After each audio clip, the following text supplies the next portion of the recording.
네, 그럼 지금부터 2021 아시아 경제공동체 포럼 정리 및 종합 토론을 시작하겠습니다.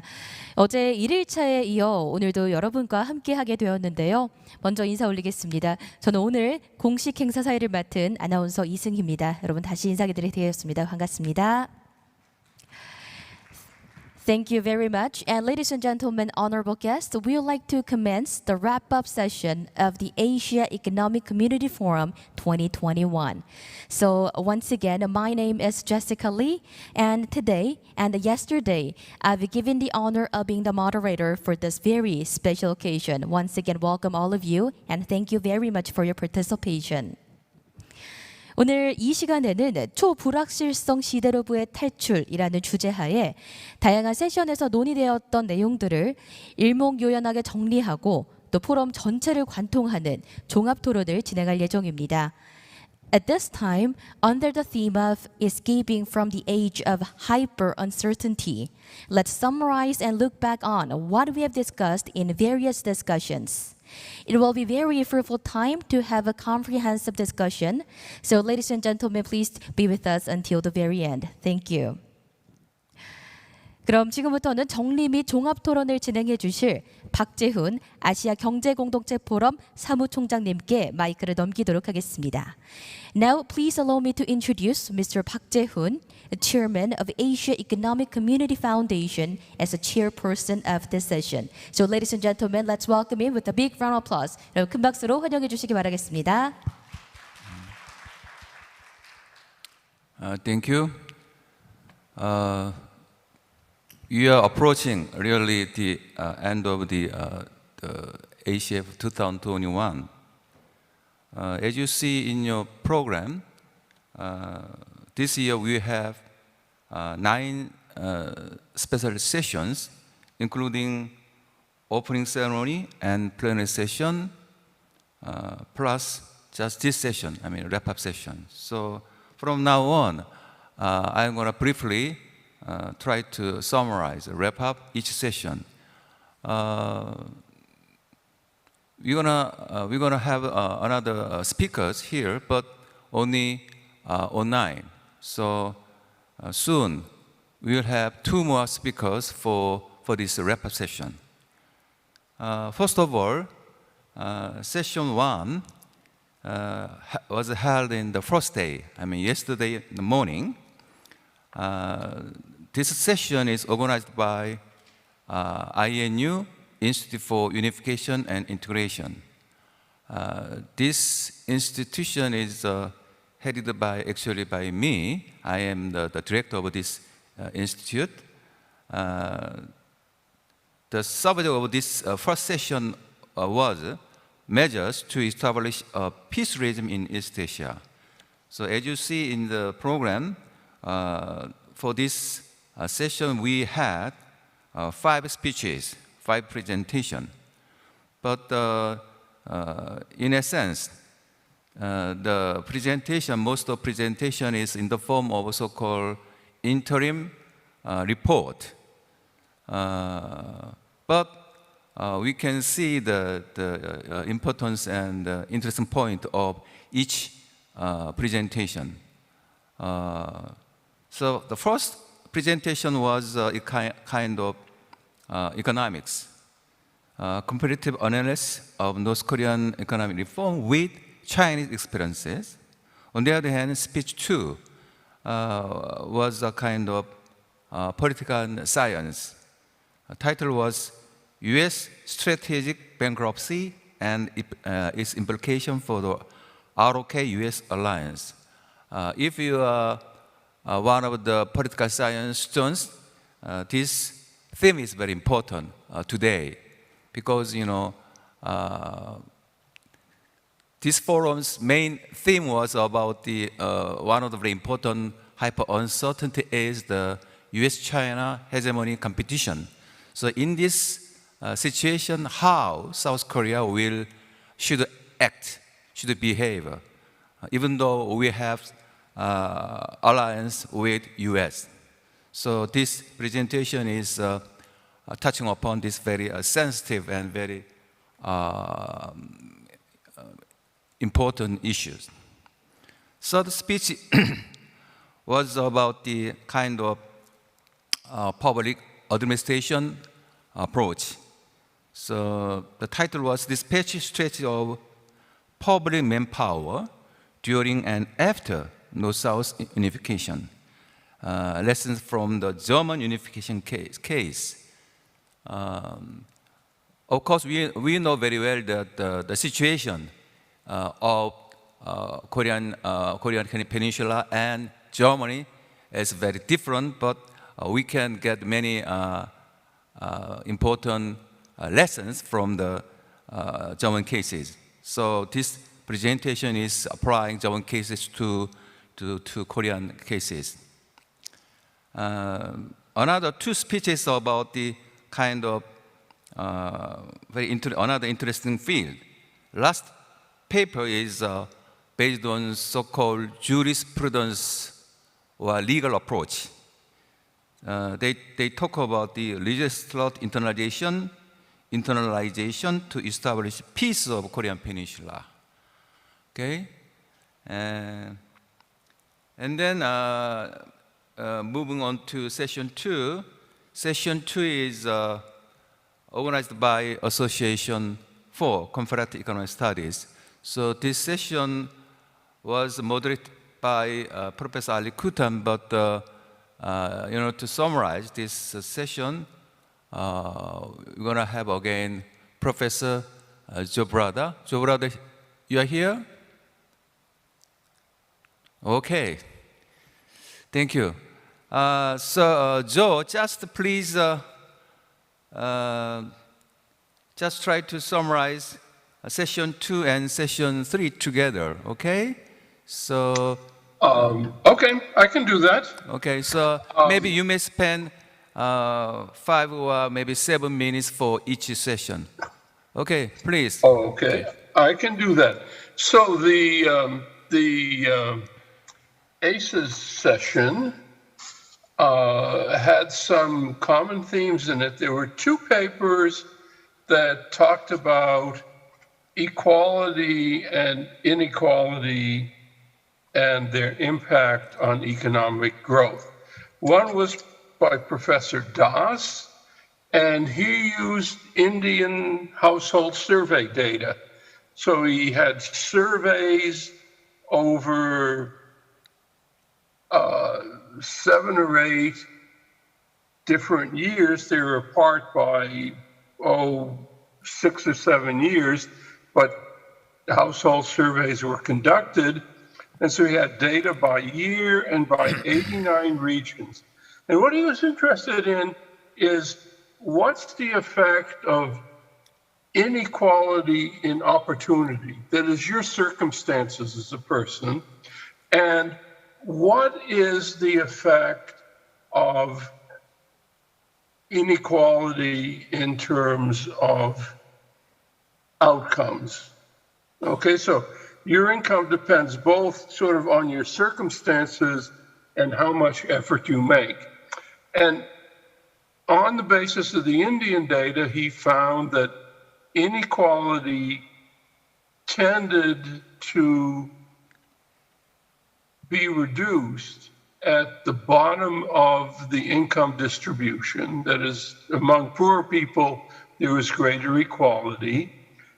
And he also found that inequality of circumstances, how you're born, what kind of family you're born in, what kind of opportunities you have, the greater inequality there is really bad for growth, whereas we would certainly like to see more growth, and that could come about through these improvements in people's circumstances, that they have more egalitarian circumstances. And he put forward some sensible and feasible political policy measures that could lead to that. So the related paper, and I'm sort of taking them out of the order in the program, was by Professor Capuno, and he looked at the Philippines, and very similar data, household surveys over a bunch of Philippine regions, and over a number of different years. And what he found was after 2012, the Philippines had a kind of a growth spurt, which he calls robust. And what that meant was that both regionally and among people themselves, that is, both among regions and among individuals within regions, poor people benefited more, excuse me, than other groups from this growth. So I think this is important for two reasons. Number one, it showed that growth can be pro-poor, that it helps poor people, and that in fact, government policies can help create this equality, which helps poor people. So understanding that growth can be good and that economic policy can help poor people achieve equality, I think are two very interesting concepts. And these two papers really fit together very nicely. The third paper was by Professor Popov, and what he argues is that Europe and China, or Europe and Asia, more in general, are very similar. They're very similar in the sense that they have a big government sector and they have low inequality. And he argues that this is a really good growth model, okay? And so he presents evidence that China and Europe have the same, he uses Chinese provinces and European countries because they're roughly similar in size. And he says that, look, when you look at these two places, the big differences in income distribution are not within a country or within a region, it's among regions or among countries. And he finds that certainly there are other models in the world, like the United States, that are opposite. Okay, there's general equality among regions, but there's a lot of inequality within the region. So what he argues that this model, the Asian European model, is a preferable model in terms of producing better living standards and economic growth. Okay, the fourth paper looks at, again, in a sense, a role of institutions. It's by a group of authors from Poland and China, so there's some nice international cooperation. And they look at China's outward foreign direct investment, and they say, you know, what drives where investment from China goes, and how successful is it? And what they find is that formal institutions in Chinese regions have a positive impact on making sure that investment goes to good places and that it achieves good results, okay? And they also find that good economic performance at the provincial level also has a positive impact on foreign direct investment. So again, this has some policy implications.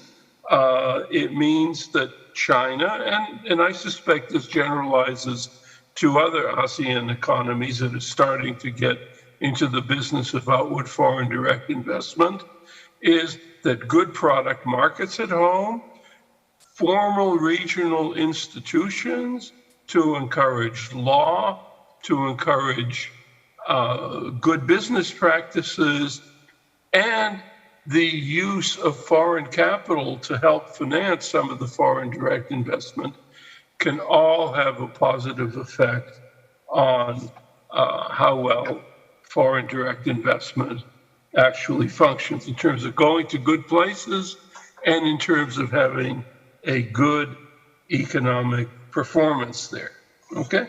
So that would be the ACEF session. Then there was a session chaired by Professor Bonyoung Kim on Korean unification. And this was, I thought, an interesting session because I mean, there's been a lot of work done on Korean unification, what it would look like, is it feasible, et cetera, et cetera. And it all seems to use the same information. It kind of uses information about productivity in North Korea, South Korea, income levels, economic structure, and then people kind of mechanically, I don't want to be pejorative here, but they kind of extrapolate what will happen if and when unification takes place. So this panel really said, let's look at some different information about how Korean unification would work, different sources of information. So one paper, for example, said, let's look at history, and it examined 3 unifications: the unification of Italy and the reunification of the United States after the post-Civil War. So both of these happened in the 1800s, and it also looks at the unification of Germany in 1990. And history shows, I think, some convincing lessons. Number one, convergence between the acquired and the acquiring region is going to be very, very slow. Migration is an inevitable byproduct of unification. You can't stop it. And there's a need to really be serious about rooting out the old elite in the region that you're merging with. There's some boss and someone is going to lose. The second paper was interesting in the sense that it looked at the structure of the North Korean economy on the basis of entirely new data, and that is night lights data. Night lights, basically what happens is a satellite goes around the world and takes pictures of everything, very detailed pictures, and it does so at night. So what you really see is you don't see any buildings or cars, you see points of light. And the amount of points of light, their density, is an indication of what's going on in that region, what's going on there in terms of how many people there are, what's being produced, whether it's industry, agriculture, what have you. And so this is a really interesting study that used that data and studied the distribution of economic activity and living standards in North Korea based on this night lights information. What we found is that regional output and economic structures have changed, and they've also been responsive to both policy changes in North Korea, but also to outside pressures such as sanctions and the cutoff of trade with China.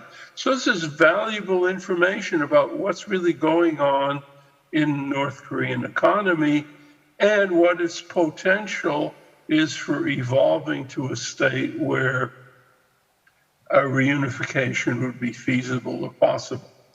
Another interesting study was done by Professor Austin and his co-author.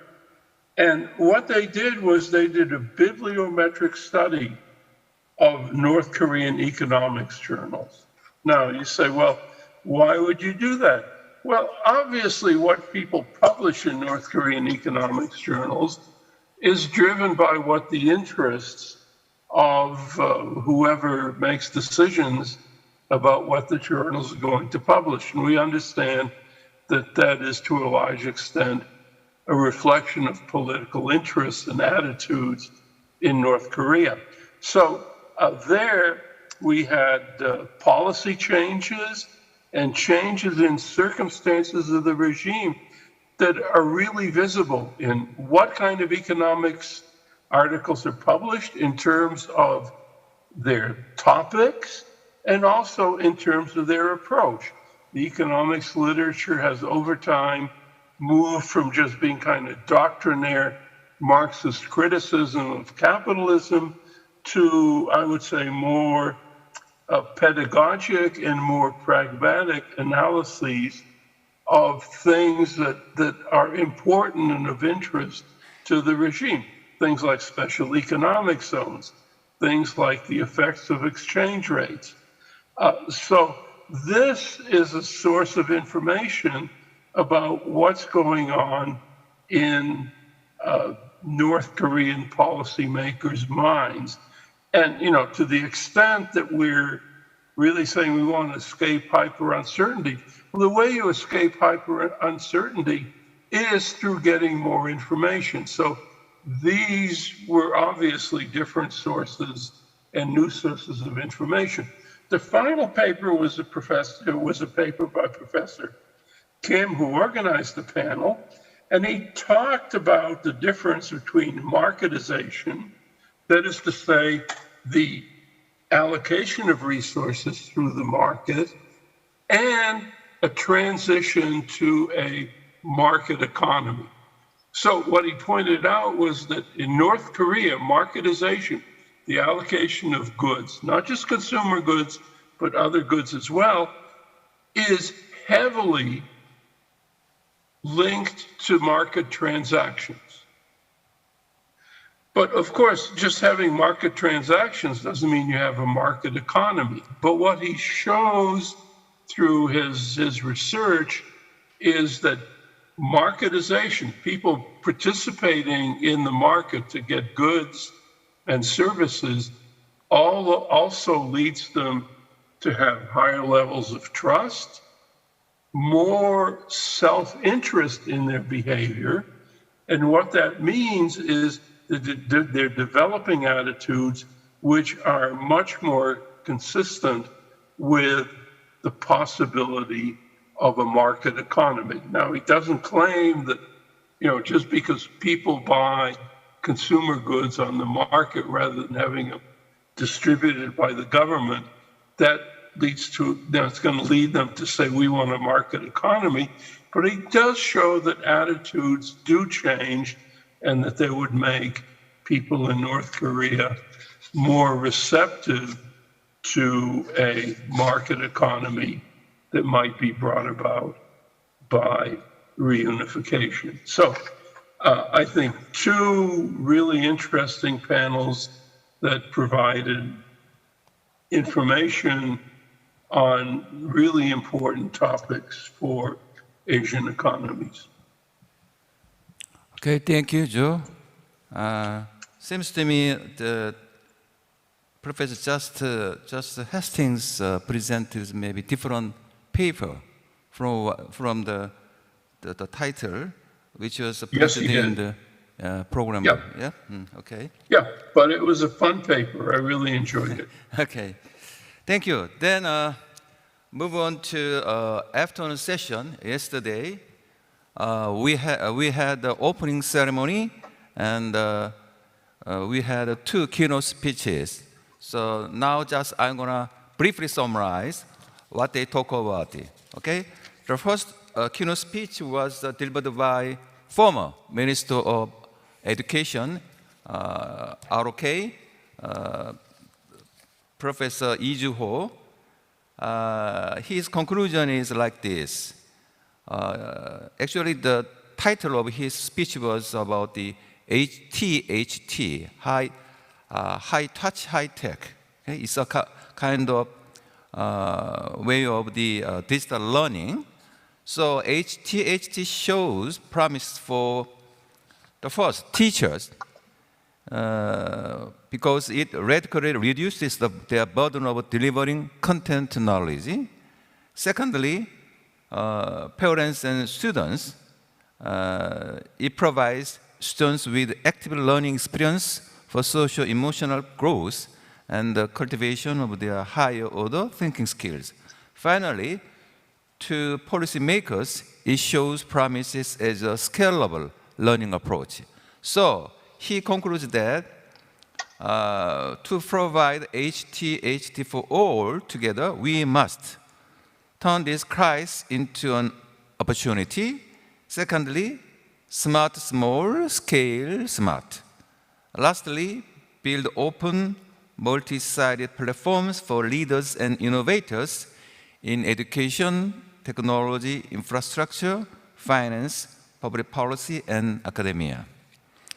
Okay, second keynote speech was delivered by Professor Arvind, Propaganda, Columbia University.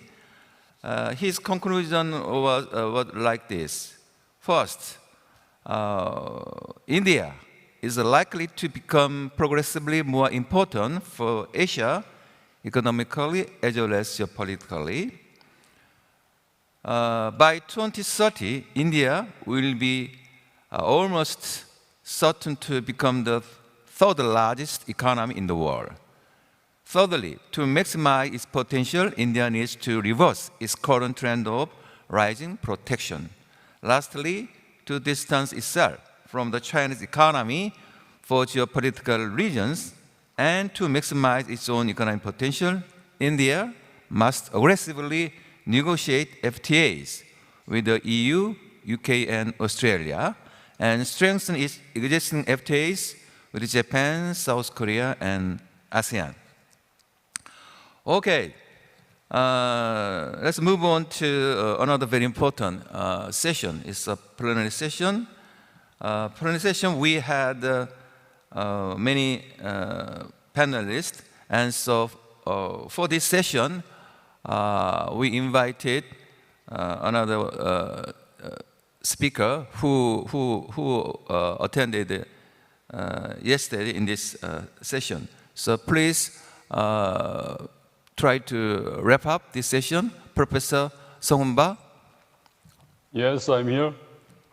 Okay. So I'd like to summarize the plenary session of yesterday's conference. The session title was the same as the conference title, Escaping from the Age of Hyper Uncertainties. And we had one moderator, 2 speakers, and 5 designated discussants.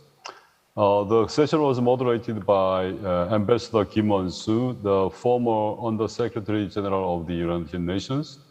And he was an excellent facilitator of the discussion. And we had 2 speakers. One speaker was from Germany, Professor Christian Dreger from Europa-Universität Viadrina in Frankfurt. And the second presenter was Dr. Heung-jung Kim, President of KIEP, Korea Institute for International Economic Policy. And we had 5 designated discussants, Professor Joe Brada, who just have summarized the session 2 and 3, and Professor Satoshi Mizobata from Kyoto University, Japan, and Ambassador Won-gil Shin, a former Korean ambassador to India, and Professor Ho-chul Lee, Vice President of Incheon National University, and myself, Sung-hoon Park. The presentation made by 2 speakers, I will briefly summarize. Professor Dreger has been focusing on economic impacts of COVID-19. After briefly introducing the COVID-19, he was discussing the methodologies to measure the impacts. And also he was presenting very interesting aspects of sectorally different pattern of corona impacts. First of all, he said the services were more affected by coronavirus than the manufacturing sector. Services with a strong human involvement more than other sectors, as well as developing countries less than advanced than countries in emerging markets. And also, at the end of his presentation, he was presenting about the characteristics of the new normal after the COVID-19. 4 points he raised. One is reopening of economy leads to faster recovery, but likely short-lived. We had some discussion about this statement. Somebody asked whether we would have V-shaped recovery, L-shaped recovery, but he presented it could be K-shaped, which means we have relatively fast recovery, but the recovery will not be long-lived. It would be short-lived, he said. And also, he said, high uncertainty of households and firms will persist.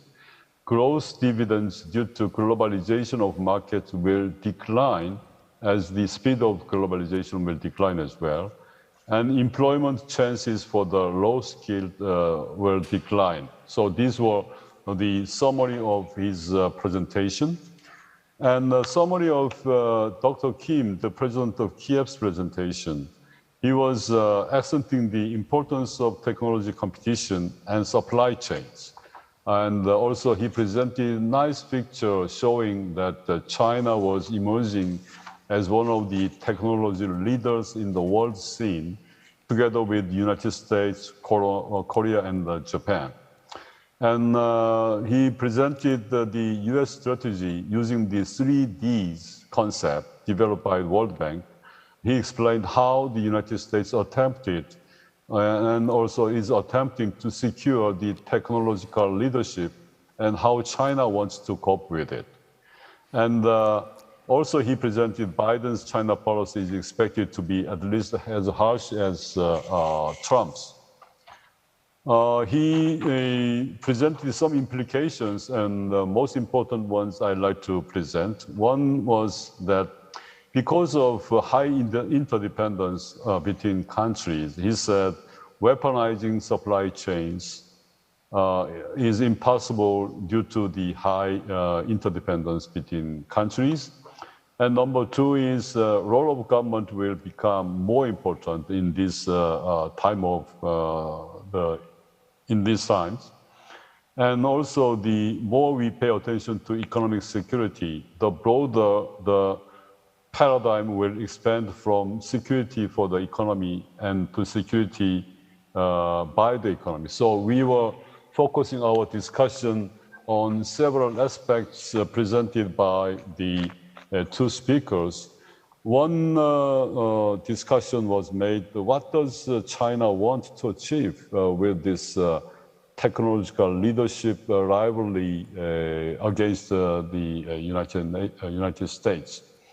And also, how should we see the US-China competition? Is it the hegemonial competition?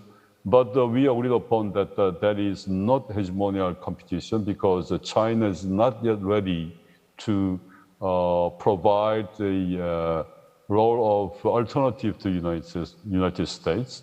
It's a rather strategic competition between the two countries. And also, somebody mentioned about the three catchwords in recent and current trade policies of the US and European Union: technology, supply chains, and value. So he was presenting about the recent changes in trade policies of EU and United States, which is becoming increasingly value-based. And maybe he projected maybe there could be coming some time where the values can clash, and this can cause some uncertainties to the world economy and world politics.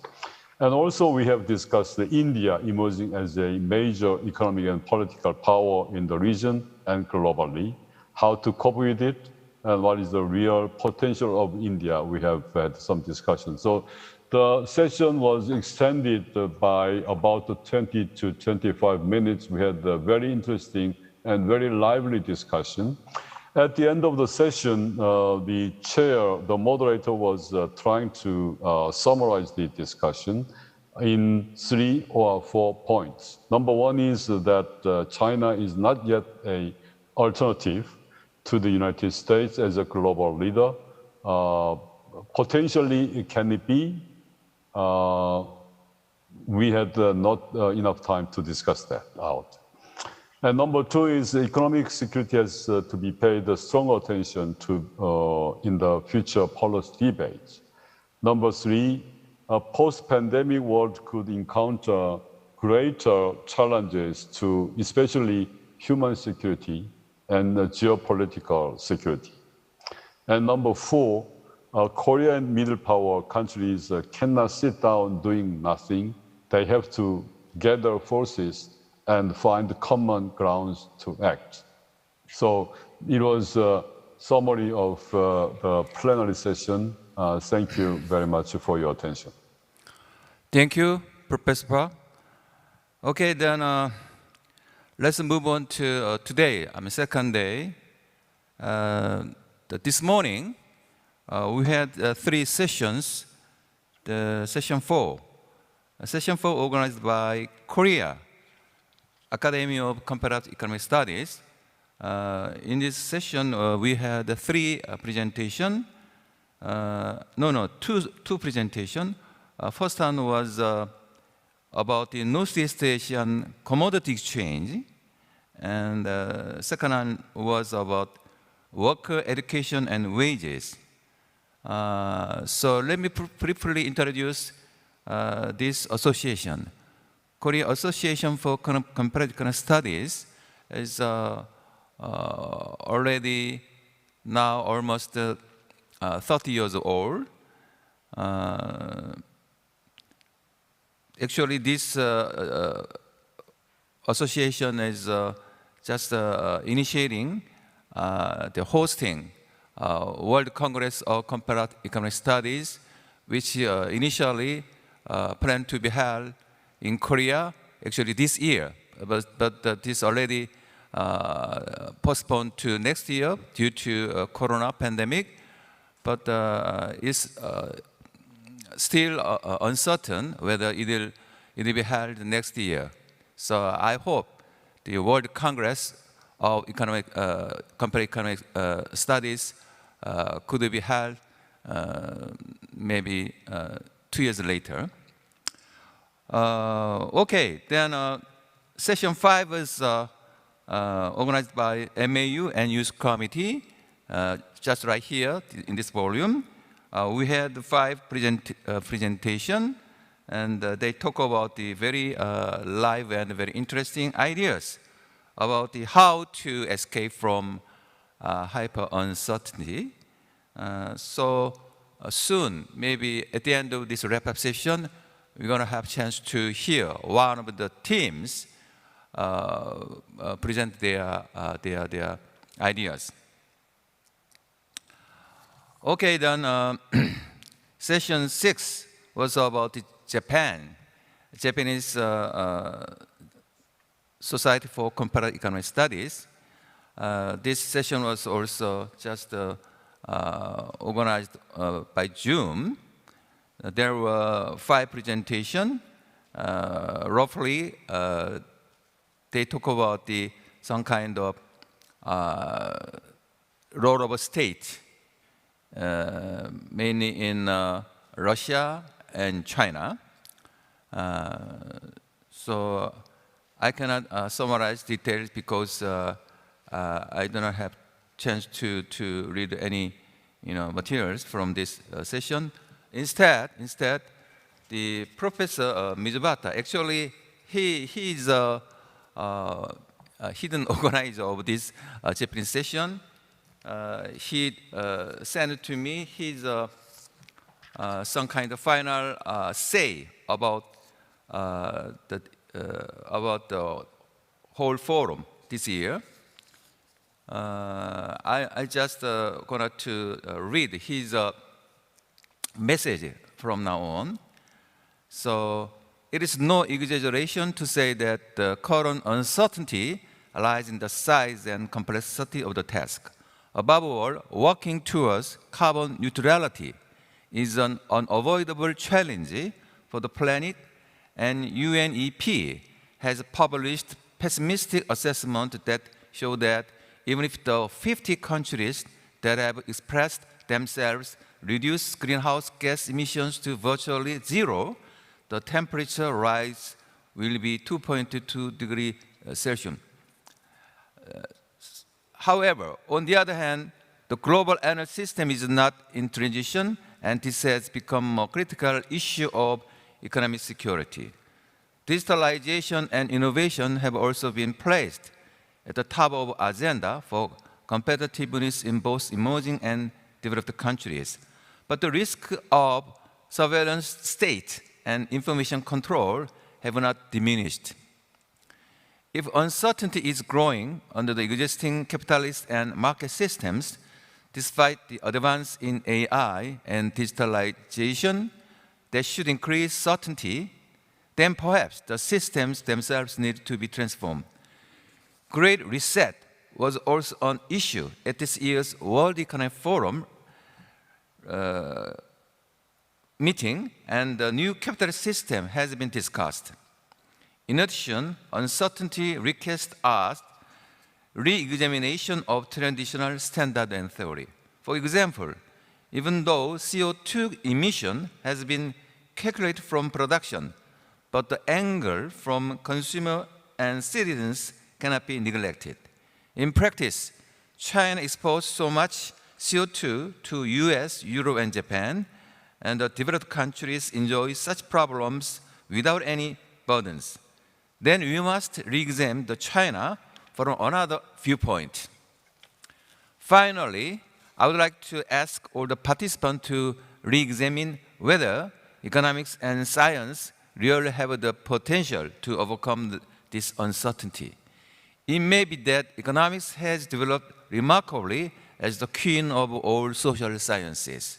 However, economics has strongly promoted model-based approach, and in order to establish pure theory, economics often ignores the uncertainty of people's behavior. Due to the development of economics, economics does not necessarily have the support of ordinary citizens. This graph, can you show the graph? No?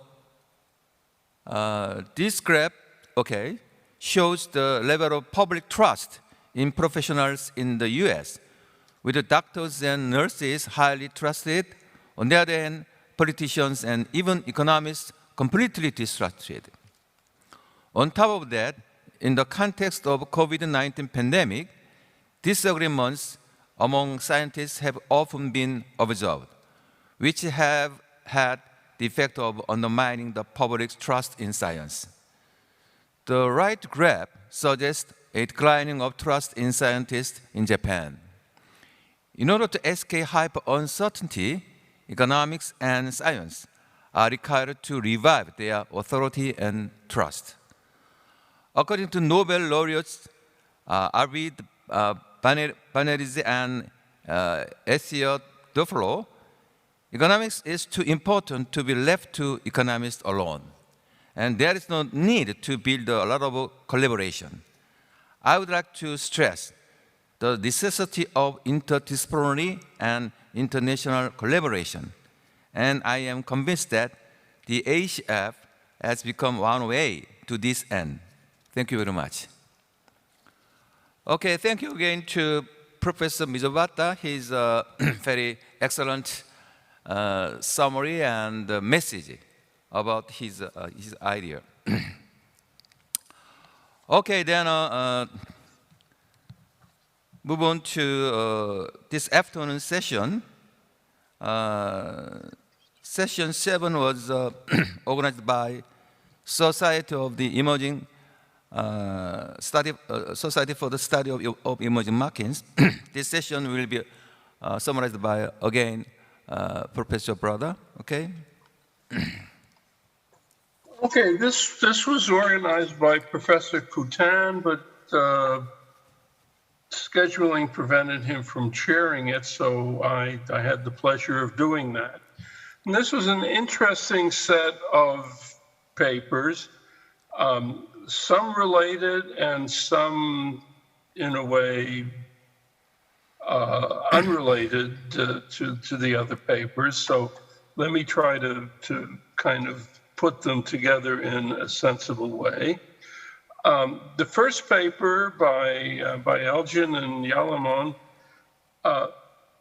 looked at the policy responses to the COVID experience in different countries. And in particular, what they were interested in was comparing the experience of Asian economies to, if you will, global experience.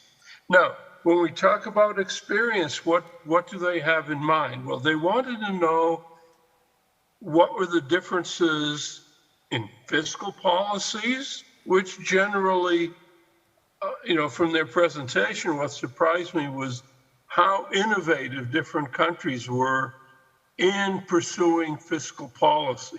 I mean, you say, fine, fiscal policies means more government expenditure, but how they did it, what they spent the money on, I found very interesting. So this international comparison, I think, is very valuable for policymakers in Asia if the pandemic continues or if a new event breaks out.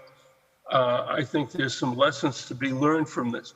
And they also looked at monetary policy. So they considered rate cuts and they considered changes in reserve requirements and macrofinance policies.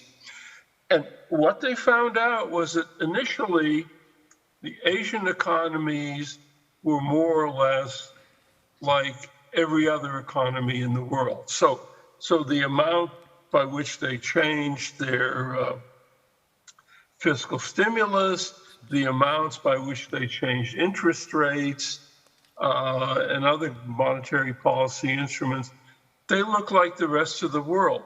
But as the pandemic continued, what they found was that particularly East Asian economies were much more aggressive than the average, if you will, global country. So nevertheless, the responses even in East Asia were heterogeneous. I mean, different countries did more or less, even though they all seemed to doing more than the world average in terms of policy response. But they also found that these policies actually work. So having a comparison between Asia and the world tells you, number one, who did somewhat different strategies for implementing policies to deal with the crisis. And you can also ask, were those successful? So I think that's really useful information for policymakers. There's, in a way, a companion paper by Ahmad, and that looked at the effect of COVID on ASEAN integration. So he looked at and his co-author looked at distancing measures. So the kinds of measures that countries, ASEAN countries, and they included China and Japan and some non-ASEAN countries that were important for the trade of the ASEAN countries. And they said, okay, so can we relate what happens in terms of trade, investment, and particularly tourist flows between these countries based on their distancing measures? And of course, the distancing measures are of two kinds. There's a distancing measure that is within the country. So you close schools, you close movie theaters, whatever. But there are also distancing measures that deal with other countries. So you require, for example, documentation for incoming tourists or business people, whoever, from foreign countries. They have to show that they've been vaccinated, or they have to show that they've had a COVID test in the past few days, or they have to self-isolate for 2 weeks after they arrive in the country. So they relate all those measures to the volume of trade and investment among these countries. And what they show is that these measures, even though they don't affect trade or investment directly, had a very important effect on the economic relations between ASEAN countries and other major economies in the region. So in a way, this complements the first paper because there's an issue of policies in terms of monetary and fiscal policies in the first paper, and then a different set of policies, distancing policies, in the second paper. And we see that both of them have important economic effects. The third paper looked at the effect of the pandemic on stock market prices. And so the authors looked at a whole bunch of industries and their share prices at the onset of the pandemic. And what they found was that the changes in prices depended partly on fundamentals, that is, the fundamentals of the firm's earnings, profits, what have you, but also on how investors psychologically reacted to the news of COVID developments, okay? It turns out that the COVID news had an important effect on share prices, as one would expect. They examined 3,000 firms in different countries. They find that psychologically investors were really strongly driven by news about the coronavirus in their response to share prices. Now, the final paper, and I think this was the paper that of all the papers I heard at the sessions, was probably the most surprising, and it was by Willem Thorbecke. And he looked at the Japanese export experience in the light of the yen depreciation that was brought about by Prime Minister Abe in 2012. So the idea of Abenomics was to stimulate the economy, and this was done by reducing the value of the yen. And certainly as economists, we say, well, what's the effect of devaluation? And we have models that explain, there's an exchange rate elasticity. So, the exchange rate is the price. When you change the price, prices of imports and exports change. And there's also income. As incomes change, either in foreign countries or in our country, that changes imports and exports as well. What was surprising for me is what he found was that there's a sharp break in Japanese behavior between the period preceding 2012 and the period after 2012. In the sense that in the period before 2012, the big change in Japanese exports and imports responding to a change in the value of the yen was largely in terms of volume. So if foreign goods became more expensive, Japan would export less. If it could now earn more yen for exporting stuff, Japanese firms would increase exports a lot. So the response was on the volume side. After 2012, volume responses became very small. And so what happened, of course, was if you don't change the volume and you change the exchange rate, then obviously profits of firms are going to change. So if you're a Japanese exporter, now you see value of the yen has fallen, so you'll earn more yen for exporting a Toyota, okay?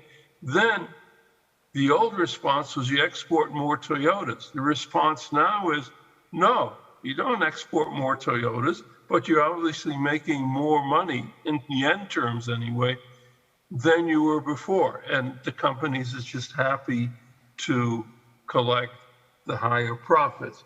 Now, this may be due to a number of explanations, one of which would be the increasing role of supply chain. So if I'm just exporting stuff to another country and the exchange rate changes, it's easy for me to say, okay, I'm not going to do this anymore. But if I'm part of a supply chain, it's much more difficult for me to extricate myself from the supply chain and to change the volume of my exports. I think this, I mean, it was a surprising result, but I think it's an important result for other Asian economies, because other Asian economies faced exactly the same thing. And the lesson for them is going to be, yes, now that you're tied up in these supply chains, when you have a devaluation or an upward valuation of your currency, whatever it is, the change is going to come in profits, not in volumes. And I think that that has a lot to say about Asian integration, global integration through value chains, and it's a fascinating paper. So this was really an interesting session, and I really appreciate Professor Kutan putting it together. Okay, thank you, Joe. I think your time is almost midnight, right? So if you want, it's almost 1 o'clock. Okay, So. okay. If you want, you may leave. Okay. Okay. Next session is about the Incheon community. So as you see in the title, this session was organized by the private organization in Incheon. Main theme is about the plan to establish peace in Incheon, the border region. As you know well, Incheon has a long border region with North Korea, especially in the Yellow Sea region. So there were 4 presentations about the how to establish peace region in Incheon. And then final session was organized by actually this session is about a special issue. Why this is special issue? Originally, the session 3, special issue 1 and special issue 2, session 9, is originally designed to be published in our new journal, AGE, Asia and Global Economy. But before publishing in this journal, we asked them to make presentation for this forum. So that's why we had this session here today.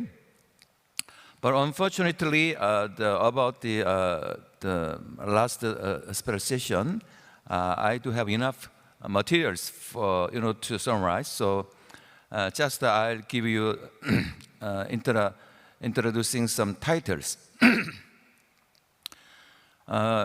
Maybe two of them is talking about the RCEP itself.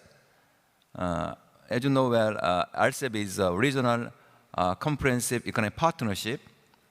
But another two presentation about the similar but not the same regional trade agreements and multilateral trade cooperation. So I guess from the title of those presentation, I could say that this session was very interesting, and I hope we may see the final output from the journal. Okay, we finished to summarize whole session.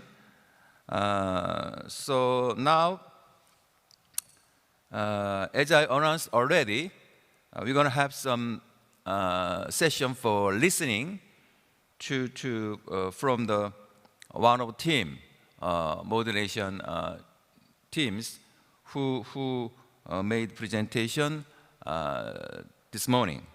So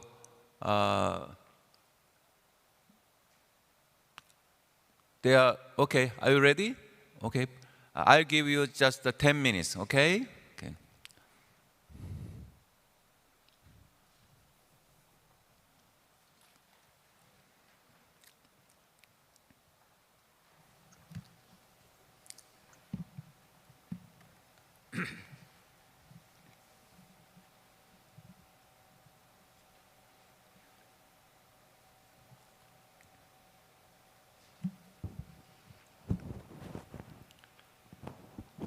Are the slides ready, or should I?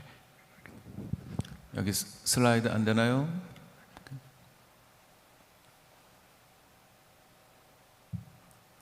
Okay. Good evening. My name is Hyungchul Kim. Earlier today, I was given 15 minutes to present, and I couldn't finish on time. And I'm now given 10 minutes, so I'll give a rather quick, schematized summary of my presentation. So today, I had the honor of presenting about a facet of uncertainty that threatens Asia, that threatens our world. And upon choosing for the topic of this MAU, I had a chance to contemplate on what aspect truly contributes to our current state of uncertainty. And some source it to the economic, some to the diplomatic, ecological, technological, and many others. And then I thought about the pandemic and its contributions to some of the unprecedented charges of inequalities, the digital divide, uneven vaccine distributions, and the like. And I wish to uncover what really underlie such grave threats. And it became quite clear that technological inequality, a very specific type of it, would be most apt and timely to be dealt with for this MAU. And so technology has always been a discipline of uncertainty because it raises questions for the future. My topic today touches on each question to some extent, but it pertains mostly to the final one, the question of accessibility and equitability. So borrowing from the words of Peter Thiel, I started out by addressing that technology and globalization are not synonymous, but are distinct concepts that run on different axes. And these are horizontal, globalized growths, exemplified by software technologies with low entry costs and less need for infrastructure. Then there are the intensive, vertical types of growths with hard to emulate, high cost technology, which I think are best represented by nanotechnology. And nanotechnology concerns any manipulation of matter at the nanoscale for industrial purposes, so it promises some of the most disruptive and pervasive innovations across disciplines and verticals, from material sciences, medicine, electronics, to agriculture, water treatment, energy, and others. And nanoscience and nanotechnology does not fare well with concerns of global equitability. So the 70% of the enterprise is driven by the top 5 leading countries, 90% by the top 10, leaving less than 4% for countries outside of top 20. And this is distressing for Asia, especially given that no ASEAN country, with the exception of Singapore, is included in the list. And so this premises for what's called nano divide, akin to a digital divide in some ways, but much more furtive and disruptive. I identified 4 most prominent threats of uncertainty. The most ostensible is the problem of accessibility. No other instance explains it better than the case for uneven distributions of COVID-19 vaccination. So the use of sophisticated lipid nanoparticles for drug delivery was only mastered by the few technological elite, and hence came the uneven productions and subsequent uneven distributions of vaccination. And it is apprehensive that the distribution of a tool so formidable and vital to human health are ultimately they lay in the hands of the few elites. And then there are the impairments on trade competitiveness with more nanomaterials replacing conventional forms of raw materials. Trade competency of heavy exporters of raw materials can be at substantial risks. And the third and substantial form of uncertainty deals with the apparent correlations between robustness of research activities within a field and their general profitability. The research has been most robust in areas that have been most profitable, the nanomaterials, nanoengineering, nanoelectronics, the usual powerhouses. But the profit yields by the red areas are still stagnant, and so are their research activities. And these are the areas I like to label as the impact fields. the ecology, geosciences, agriculture, and energy, which really wield a profound impact upon our daily lives, particularly for the developing nations. And it's apprehensive that the research activities in these impact fields have always stagnated, and so we must find ways to break the firms out of their complacency, to have them explore these unexploited but influential fields. And finally, there are the problems of nanoethics, responsible innovations, and toxicity. The worst imaginable future will be that in which benefits of nanotechnology are monopolized by the few, while their toxicity percolates onto the have-not countries. But the developed portions within Asia face threats of their own. Korea suffers from drastically disproportionate industrial composition, and Japan has been suffering from a chronic lack of workforce, especially for the technological sectors. And China is the definitive leader in nanotech publications, but their success hasn't been translated into applicable uses, the patents, and the actual products. So the so-called have countries within Asia are certainly not without their own concerns as regards nano divide. And before we get into resolutions, I addressed two distinct types of nanotechnological trends, which I think are often overlooked. On the vertical axis, there's the disruptive growth, how developed it is within a vertical, how disruptive it is to the existing technologies, and how irreplaceable it is.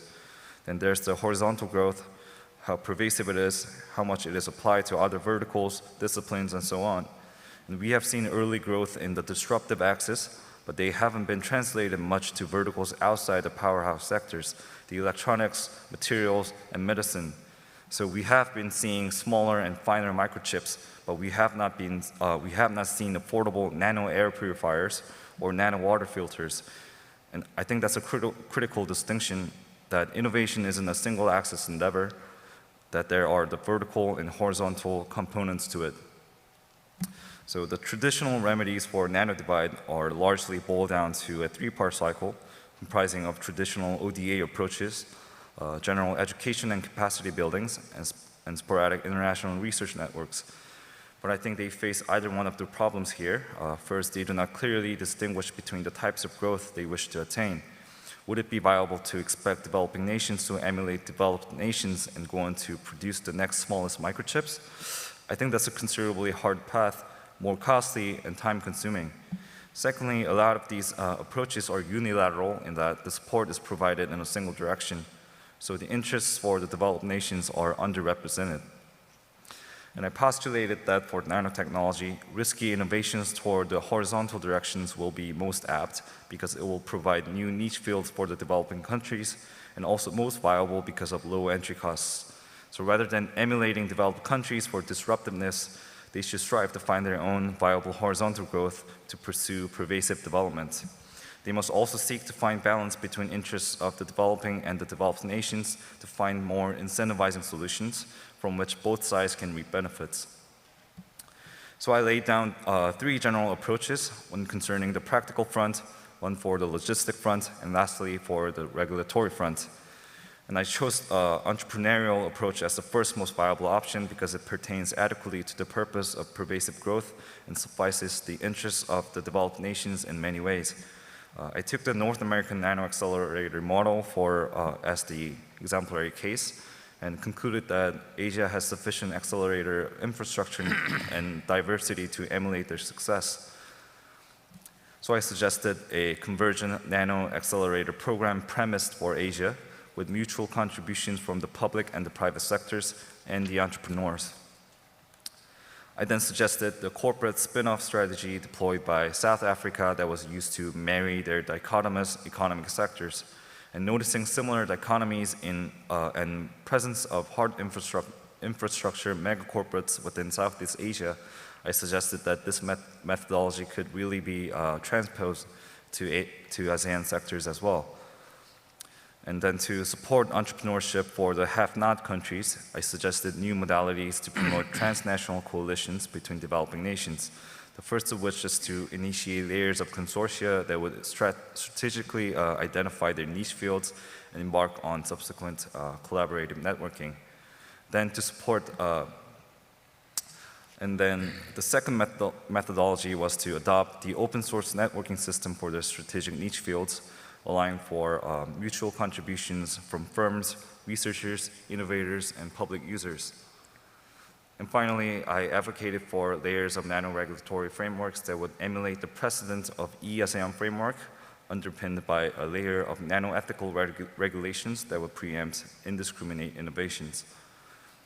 And to sum up, all solutions for the three frontiers seem to be pressing for a form of united Asian network to ensure equitable nano-innovative ecology within Asia. And in due process, it would be most ideal for Asia to leverage this apparent crisis to formulate a strengthened, coherent regional integration in unison. So that will be it, and thank you for listening, and it has been an honor to be participating in this wonderful event. Thank you. Thank you. 네, 고맙습니다. 이렇게 2021 아시아 경제공동체 포럼 양일간의 일정을 통해서 저희가 논의한 내용들 한 번에 정리할 수 있는 종합 토론 함께 하셨는데요. 긴 시간 동안 함께 해주신 여러분, 그리고 이 패널 토론을 이끌어주신 좌장님과 패널 분들께 다시 한번 감사를 드리겠습니다. Thank you, Mr. Park, for leading the session, and thank you to all of our panelists for your discussion and your meaningful words. 네, 또 유의미한 프레젠테이션도 함께 하셨는데요. 이렇게 결선 진출팀의 발표 들으면서 이런 생각을 하게 되었습니다. 세대를 이끌어가는 이런 흐름이야말로 또 아시아 경제공동체 포럼을 특별하게 만드는 원동력 중에 하나가 아닐까라는 생각을 하게 되었습니다. And once again, thank you for the very meaningful presentation made during MAU or Modal Asian Union. I thought that the trend that continues from generation to generation might be a very special driving force that makes Asia Economic Community Forum special. Thank you once again. 고맙습니다.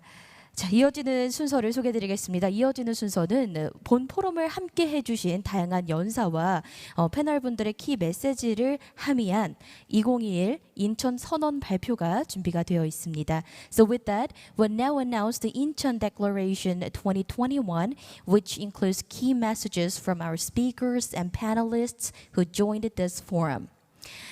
네, 여러분 다시 한번 박재훈 아시아경제공동체재단 이사장님을 연단으로 모시도록 하겠습니다. Ladies and gentlemen, please welcome Mr. Park Jae-hoon, Chairman of Asia Economic Community Foundation once again. 큰 박수로 다시 한번 환영해 주십시오.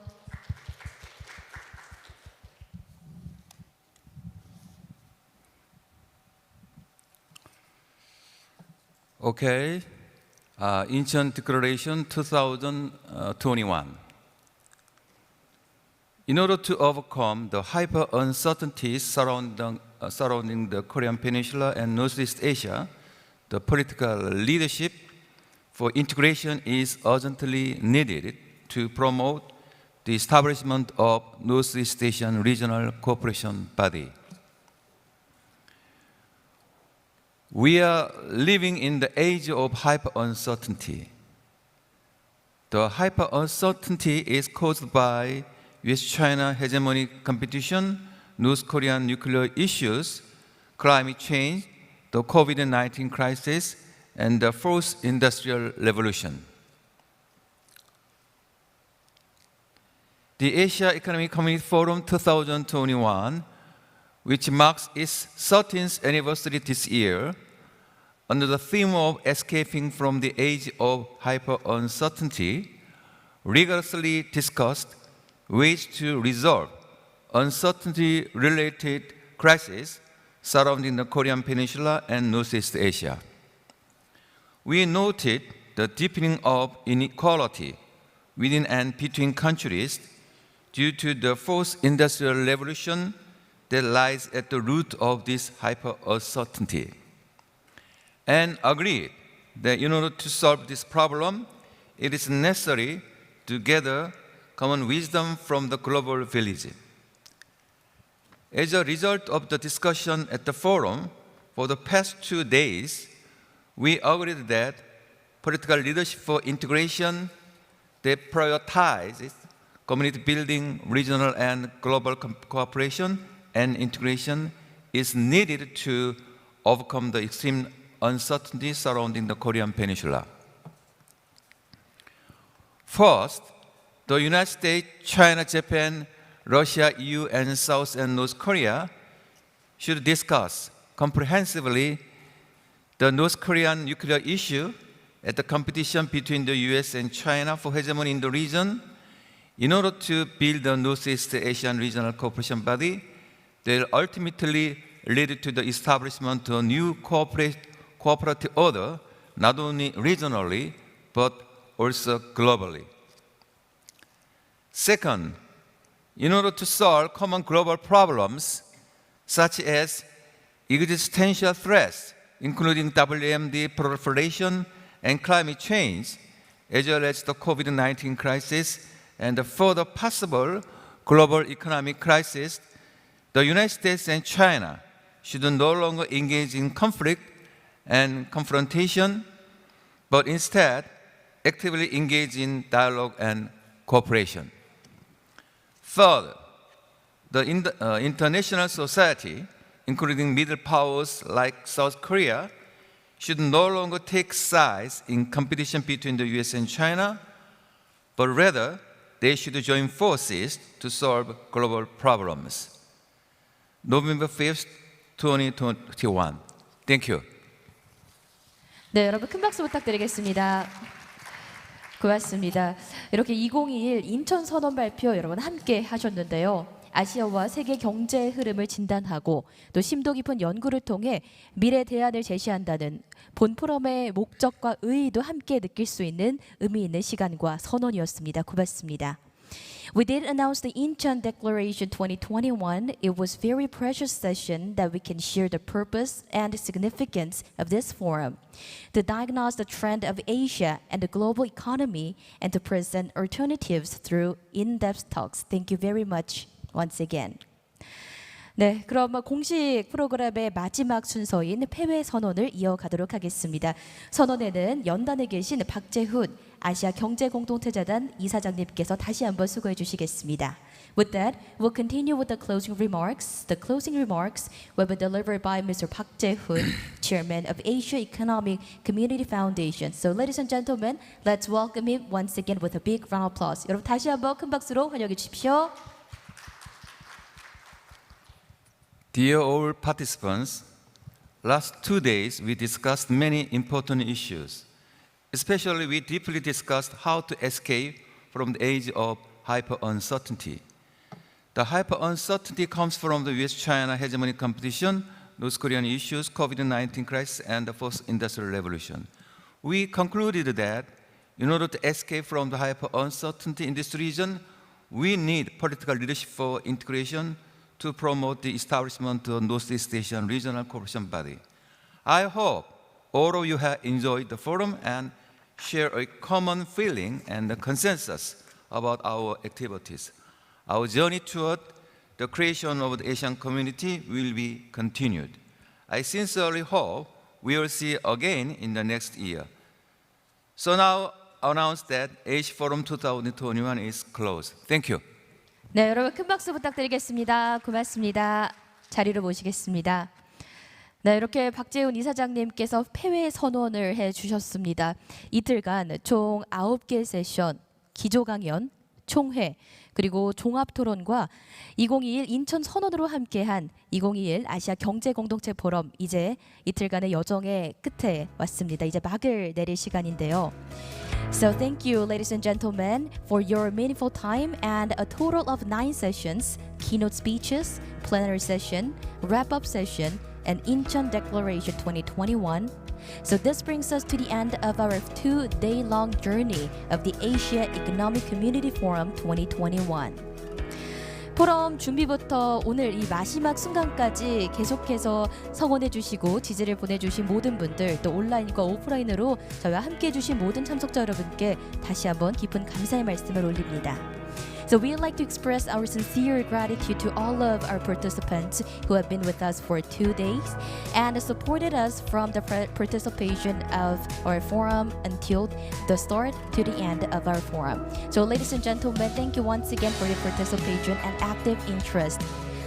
또 현장에 함께하고 계신 여러분들께서는요, 잠시 후에 이어지는 환성 만찬에도 끝까지 함께해 주시고 자리를 빛내주시면 고맙겠습니다. 또 만찬이 시작하기 전에는 모이 아시아 연합총회 시상식도 준비가 되어 있습니다. 영광의 순간 여러분 부디 함께 빛내주시길 부탁드리겠습니다. For on-site attendees, please attend the farewell dinner as well, which will commence shortly. And we will have an award ceremony for Model Asian Union before we have dinner. So ladies and gentlemen, please be with us until the very end. 네, 그럼 이것으로 2021 아시아 경제공동체 포럼 초불확실성 시대로부터의 탈출 여기서 마무리하도록 하겠습니다. So this brings us to the end of all programs that's prepared for you today, and for all of our participants who joined us through this 2-day long journey of the Asia Economic Community Forum 2021. Thank you once again for your participation. So we had a 2-day long journey under the theme of escaping from the age of hyper uncertainty. I hope you had a really precious and meaningful time with us. And ladies and gentlemen, please stay healthy and safe, and thank you very much for your participation once again. 함께 해주신 모든 여러분들께 다시 한번 감사 인사드리겠습니다. 고맙습니다.